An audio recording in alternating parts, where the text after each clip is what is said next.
This will trigger the Lexus RCF. Oh, that's big. That is a very big crash. Oh my God, that is so fast. Greg Murphy, great to see you out of the medical centre and up and about once again. First things first, you okay? Yeah, you know, just bruised ego. I think the rest of you took a bit of a whack as well. That was a hard hit. Alex Premer. Yeah, they've just done a stop, so I think what's happened is the little dry brake seal there that's got a spring in behind the fuel filler. Little blue.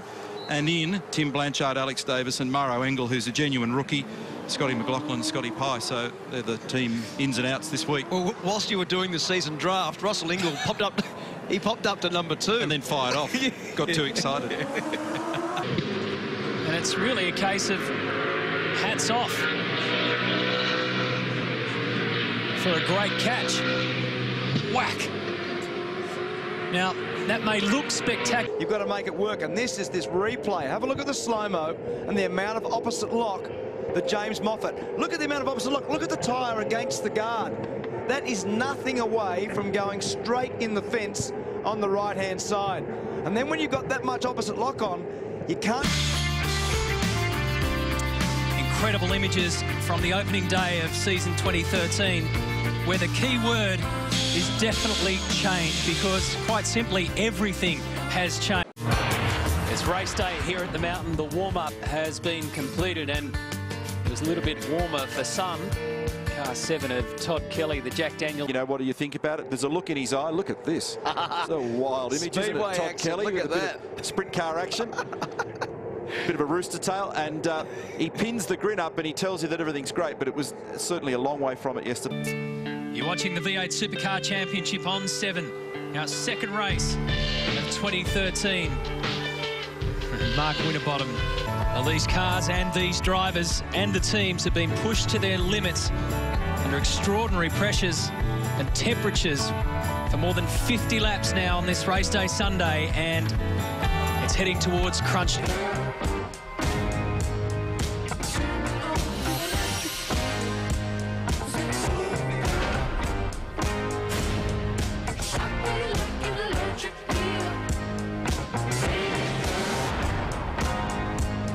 We've still got the top 10 shootout, the one-lap fly around this brutal racetrack coming our way.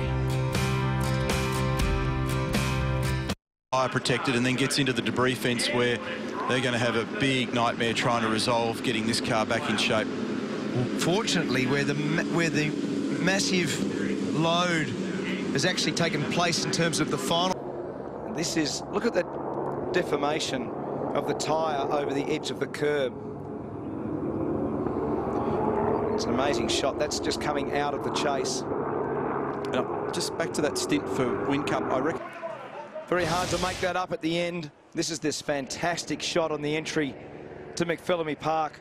And as you crest the top of the brow there, it's briefly on 2 wheels, trailed throttle. You can see the blue flame. It's bottoming out on the front right-hand corner in the process. And have done a great job to be 3rd and 5th, respectively. Super slow-mo in evidence of Andrew Thompson pounding that Erebus AMG Mercedes across the top of the curbing there. Investigation down here at turn 5. Jonathan Webb, contact with Scott Pye. Nicole Commodore with Northern Territory Shipping backing this week. How it all started. Look at the far right-hand side of screen. The tyre bundles shooting up into the air as Dean Fiore's car goes ploughing into it. Well, I've got a count going so far of at least 12 cars that have got pretty substantial damage. Some of that breakthrough win. Scafey, you've done it, you've seen it, you know how to do it. You had a chat to him today. What advice do you give to a young bloke like this? Battling with Dave Reynolds. Yes, he has. And now he's back behind Caruso. This might be a bit of an explanation of it if you want to do a bit of speedway action. Look at that. Look at the amount of oversteer. Look at his hands.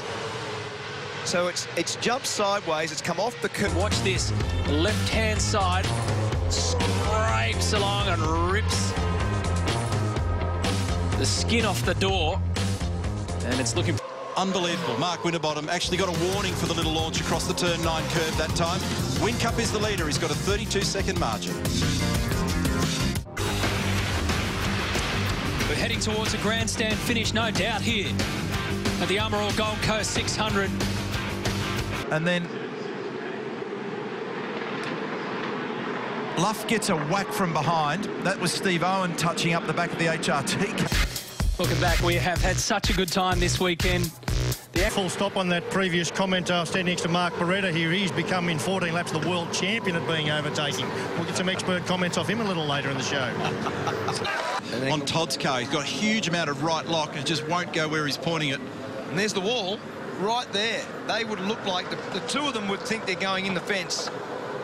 And that's going fast. That's 190 kilometres an hour. The last 6 years. We'll take a break. More qualifying after the break. Michael Caruso is out there having a go too. James Courtney, as the car lifts, the Fujitsu car lifts. Oh! Ouch.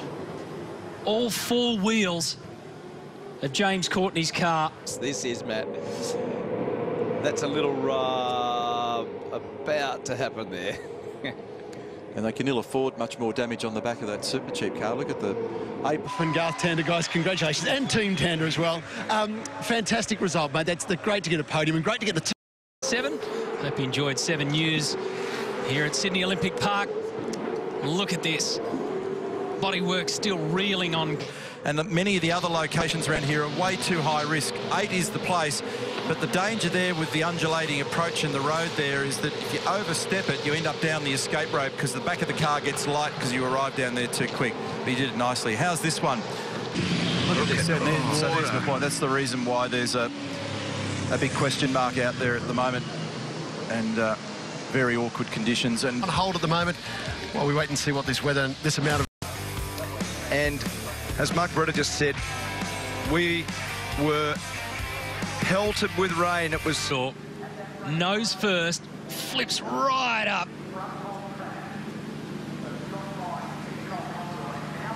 And the crowd. actually top 10.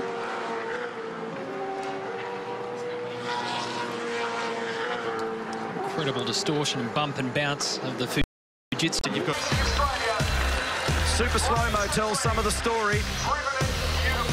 Jamie Whincup gets home from Garth Tander and Shane Van Gisbergen. It's a Holden Commodore 1, 2, 3, 4 and 5. Then it is Mark Winterbottom, the first of the Fords. the word go. Oh. Yesterday was the time to get the feel of the circuit. Today's the time to put the times down and go for pole position. And look at that force rear of the Jack Daniels Nissan Altima. Just